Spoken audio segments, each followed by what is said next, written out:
Ba-da-ba-ba-ba. I didn't know that.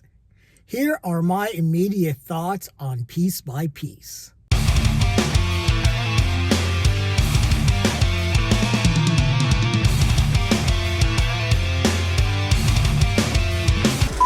Hey everyone, this is Lenny here. So I just got out of Piece by Piece. This is the new documentary feature, animated documentary feature that focuses on the life and career of Pharrell Williams.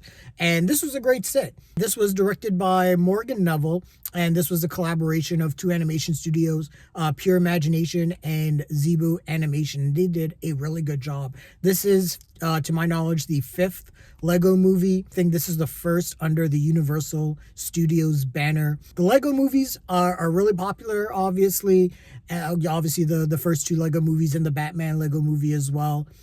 So those are really popular. It was really interesting seeing this documentary done in Lego style. Now, before I really get into the documentary, just some background information in terms of my personal relationship with the music of Pharrell. So when I was around, I would say maybe the early 2000s or so, we had Much Music in Canada. That was kind of like our MTV, Canadian MTV, but they had like different channels as well, especially in the 2000s. They had like, Much Music, Rock, Much Rock. They also had another one, I think it was like Edge TV. And Edge TV played a lot of alternative and a lot of rock music. But one of the big songs that came out during this time was Rockstar. That was performed by N.E.R.D, N.E.R.D, No One Ever Really Dies. And that was Pharrell Williams and his partner, Chad Hugo. I love the fuck out of that song. And then on top of that, seeing a person of color just getting on stage and being like, look, I'm a rock star. And, he's completely punk. He's, totally anti what anyone would expect someone who looks like him to make the music that he makes. Just like, kind of reminded me of, the band Living Colour. It was a all African-American rock band. Cult of Personality is their big song. Shout out to CM Punk. But when I'm doing karaoke, my go-to song is Drop It Like It's Hot. That's performed by Pharrell and Snoop Dogg. And the documentary actually gets into the making of that song. That's actually a pretty funny anecdote, funny story in the feature. But I love Pharrell and I love his music. And obviously, if anyone knows of Pharrell, they know a lot of his songs, whether it's Happy that he got an Oscar nomination for, or Get Lucky, the collaboration he did with Daft Punk, or, some of his hip hop tracks like Grindin' that he did with the Clips. He, produced We Gon' Be Alright with Kendrick Lamar. Rump Shaker, I didn't even realize that he wrote the verse, the Teddy Riley verse for Rump Shaker. There's like actually a few things in this documentary that was kind of revealed that I feel like I should have known, but it was just kind of surprising information to me. Like him being the one that composed the McDonald's jingle, I had no idea. So that was actually pretty cool information. But just to get into the actual documentary itself, and it is done in a documentary style, just with Lego pieces. And Morgan Neville, the filmmaker and the animation studios, does a really good job of using the Lego animation to construct this documentary style film. The Legos are used not just to do like you sit down interviews with a lot of the stars that are involved, the celebrities that are involved, Jay-Z, Snoop, Justin Timberlake, Missy Elliott, Timbaland, Gwen Stefani, Busta Rhymes, a lot of big names in this. But the documentary is still done, in sort of like the shaky cam documentary style. Every once in a while, the picture will sort of go out of focus, just like a camera would, to kind of give it that real documentary feel. The film does a really good job of creating dramatizations of certain parts of Pharrell's life that he's describing.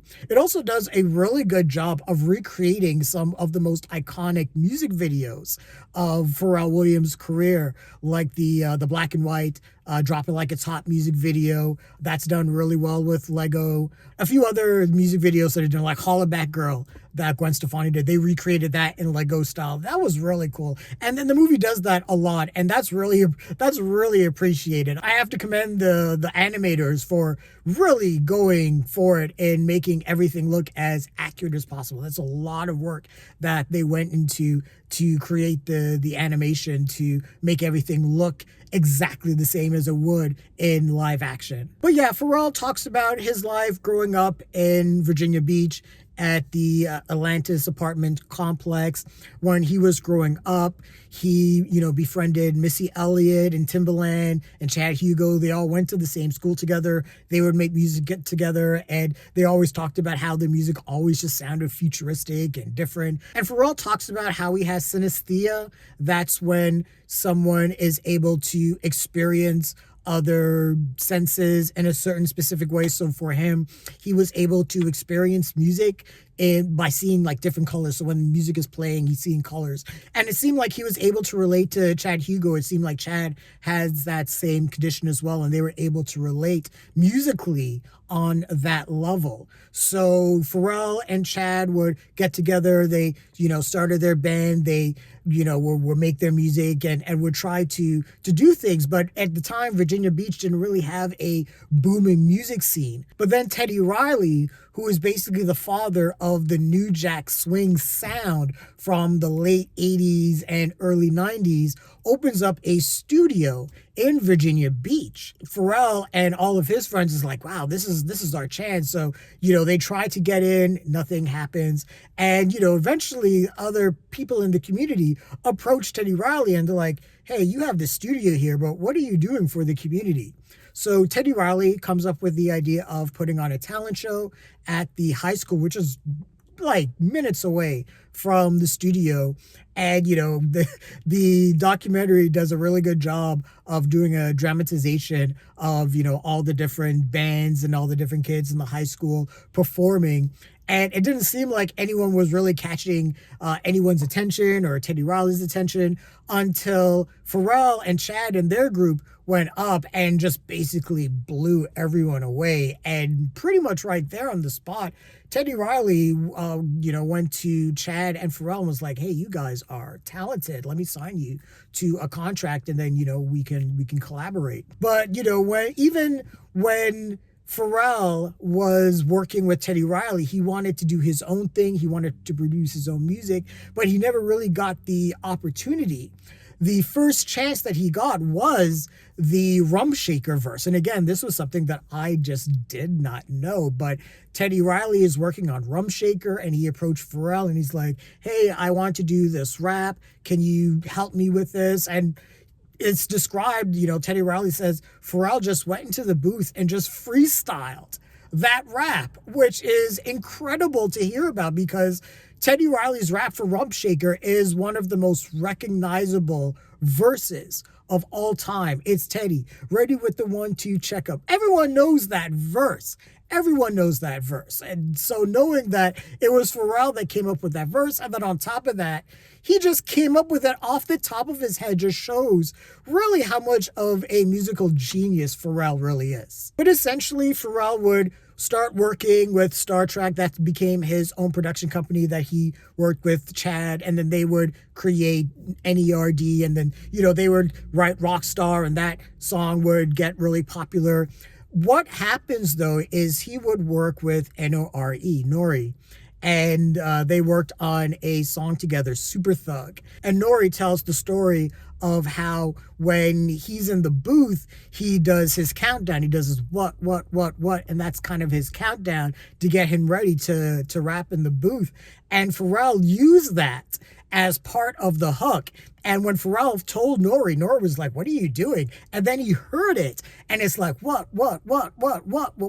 And it's so fire. And Super Thug became one of N.O.R.E's biggest hits. And once that happened, it was just an explosion of hip-hop artists that just suddenly wanted to work with Pharrell. And it gets into that success that Pharrell started to enjoy.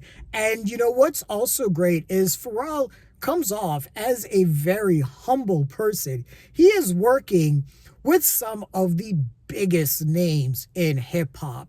He's working with Jay-Z. He's working with Kendrick Lamar. He's working with N.O.R.E. He's working with Pusha T of the Clips. He's working with Busta Rhymes.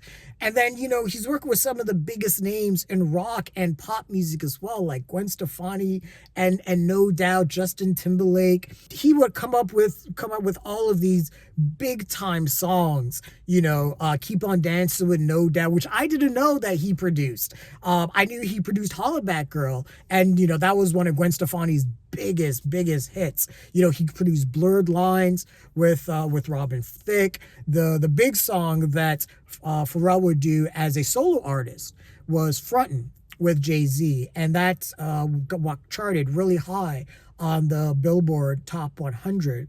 And everyone thought that Pharrell was going to blow up as a solo artist at that point. But Pharrell talks about how he had a lot of self-doubt, and it almost seemed like he suffered from imposter syndrome, even though he is this brilliant musical composer when it comes to hip-hop and pop. It was almost like he didn't feel like he was good enough to perform his own music. He had all of this music inside of him. Another thing that the movie does really well is showing how Pharrell is able to compose and create his music. So everything is done in sort of this abstract way. It's just a combination of different Lego pieces. He'll fit certain Lego pieces together and they'll start glowing certain different kinds of like kaleidoscopes of colors, and they'll represent certain beats. And there's a scene where Pharrell is in his house and there's all of these different Lego pieces that have all these different glowing colors, and they all represent all the different pieces of music that he has composed. And the film does a really good job of letting us understand how Pharrell views music. It's a really good way for us to kind of get into his head and really understand how he envisions music. And even after meeting his wife, Helen, she would explain how there were times where, he would get into the booth and he would make his music. There would almost be like a trepidation or a hesitation. So Pharrell took a bit of a break. And instead of focusing on his music, Pharrell would get into a bunch of other endeavors. And Pharrell is one of those people that doesn't want to be boxed into one category in terms of being an artist or anything like that. So, he's creating his music, but, he also has the Billionaire Boys Club, which is his clothing label, and, a lot of other endeavors. And it seemed like he was focusing more on those than on his music. And Pharrell even talks about how he had just kind of an internal fear of doing stuff on his own. And, the film is really inspirational. And as someone who is an artist himself, I was really able to relate to Pharrell and, his own fears and his own doubts as an artist, especially as a person of color who doesn't want to be boxed into one genre and doesn't want to be seen as, just the guy who does like just hip hop or is just, an African-American artist. So there's, all these expectations thrust on you in terms of what kind of music people expect you to create and everything. And Pharrell didn't want to be that kind of person. And I totally get that because, I listen to all sorts of music. I listen to all sorts of genres. As, my own person, I don't like to be boxed in as a person of color. And people of color are not a monolith. We all have our own separate belief systems. We all, listen to different music. We all have our own different value systems. So I really appreciated that the film really got into that aspect of Pharrell's life. Now, at the same time, like I said, there's so many celebrity talking heads that are a part of this documentary, and some of them give some really great anecdotes. N.O.R.E, for example, talks about when he first started working with Pharrell, he compared Pharrell to a pop-up food truck that has some of the best food in town, but no one knows about it yet. And he's like, people, you gotta see this, you gotta try this, you gotta try this. And then when it blows up, he's gonna be the one that's like, I told you so. I was the first one here. He's really good at storytelling. Snoop, obviously, probably gives the best anecdote in the entire film when, him and Pharrell start working on Drop It Like It's Hot. That whole story is hilarious, and how they animated it in Lego form was absolutely great. They showed them all in the booth, but then we have a little bit of smoke. Chad and Pharrell are talking with Snoop and his crew, and then we see Pharrell and Chad just kind of laying down, and they have the smoke and they're just doing it. They're totally high, and they're talking to Snoop, and Snoop turns into like a dog, and it's just absolutely hilarious. And I'm like, as a stoner, I get that completely. But that was one of the more hilarious anecdotes in the film. But this movie is really a great inspirational bit of cinema. You get to follow the story of an artist that is amazing. Pharrell is like I said, he's a musical genius, but he is someone who is so humble and is so grateful. You can tell he is really grateful for the opportunities and the success that he has enjoyed, but it still was very hard for him. And it seemed like, he's someone that struggles with his own internal demons. Now, I'll say that I enjoyed the first 2/3 of the documentary more than maybe the last third, because the first 2/3 really get into Pharrell's career and, him on the come up and just everything that he did to become Pharrell Williams, to become the artist that we know him as. The last third kind of rushed through a good chunk of his career, the latter stages of his career, when he started talking about, coming up with Happy after his child was born and writing that song, and kind of rushed through that.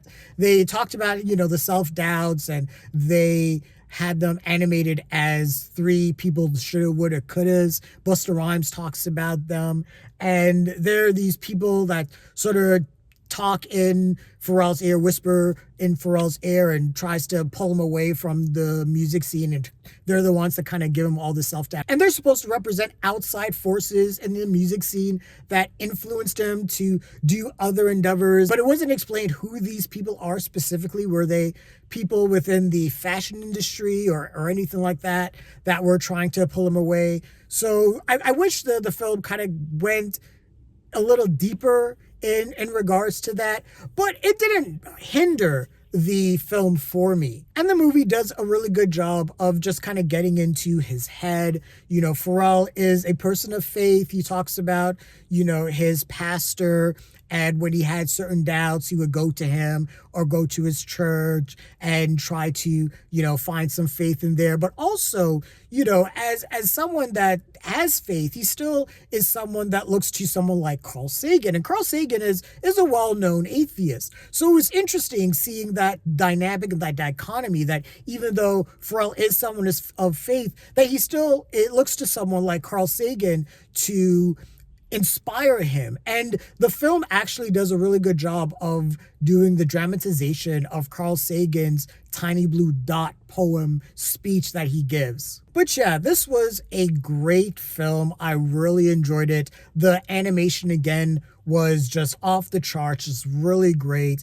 I really enjoyed listening to Pharrell. I think he's a compelling person and was just a great storyteller. All the talking heads as well was amazing, and a lot of them were great storytellers as well, really engaging and really got into the head of Pharrell. So I really enjoyed this movie. One thing that I sort of wish this film did the dramatizations of all these different moments of Pharrell's life, and recreated certain iconic musical performances and music videos. He produced the song Like I Love You that was performed by Justin Timberlake. And I always remember at the MTV Music Awards one year, Justin Timberlake performed that song, and he came out of an old 1980s style boombox and sort of did a Michael Jackson cosplay. It's a great fucking performance. It's actually one of my favorite live performances or award live performances of all time. I wish that they recreated that in Lego format. I think that would have been a lot of fun, but that's just me.